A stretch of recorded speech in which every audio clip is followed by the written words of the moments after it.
Zum Glück ist Freitag, schreibt an unseren SRF3-Hörer der Dennis aus Tiefenkanton Appenzell Ausserrhoden und schickt uns ein wunderschönes Bild, wo man sieht, wie näher kann aufs Nebelmeer, auf die Nebeldecke herabschauen. Was? Ein Nebelmeer? Oh, gut, vielleicht hätte in dem Fall doch nicht so die ganze Nacht durchpaffen, oder? Zum Glück ist Freitag.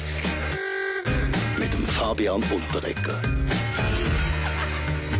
Wir schauen zurück auf die Woche und diese Woche eine Schlagzeile. Der Bundesrat sagt, das Burka-Verbot im Tessin, das sei zulässig. In der SVP sicher ein Thema. Nationalrat Christoph Mörgeli. Ja, schauen Sie, das ist jetzt wirklich ein bisschen doof, muss ich sagen.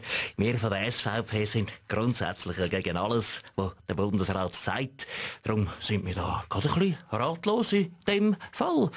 Haben Sie nicht ein anderes Thema? Doch. Wir haben einen Abschied. Ein liebes Mitglied von unserer Freitagsrunde macht Schluss mit seiner Karriere als Politiker. Der FDP-Ständerat und Präventivmediziner Felix Gutzwiller tritt nicht mehr zur Wiederwahl an. Gut, endlich wird Zürich nicht mehr durch einen Basler vertreten. Dafür verlieren wir in Bern einen von den wichtigsten Männern. Einen, der für jedes WWL etwas rausgelassen hat, sozusagen unser Bundeshaus-Kigeli-Dealer. Und dazu empfinde ich das als persönliche Beleidigung. Andere Grössen wie der Christoph Blocher oder ich haben unfreiwillig müssen gehen. Und jetzt kommt der und geht einfach so freiwillig, selber gewählt. Verstehen Sie, das geht nicht. Ja, wir können ihn ja mal selber fragen, Felix Gutzwiller, warum hören Sie auf? Heute als Präventivmediziner tritt ich präventiv vor der Wahl zurück. Wie in der Medizin verhindere ich Schlimmes, bevor es eintreten kann. Und schliesslich sollte aufhören, wenn es am besten zahlt ist.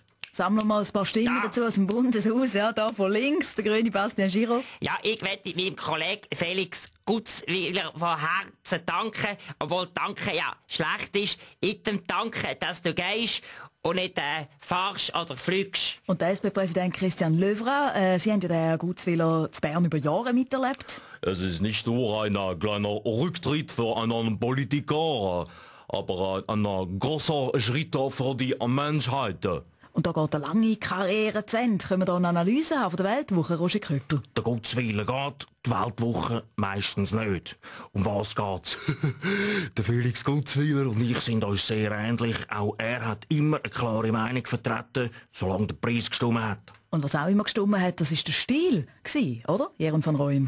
Ja, Mona, der Gutzi hat wirklich Stil bewiesen. Er hat, ob acht Wortspiel, beharrlich seinen Schnauz so lang treibt, bis er irgendwann wieder hip ist. Hip, hip, Gutzi, hip, hip, hurra.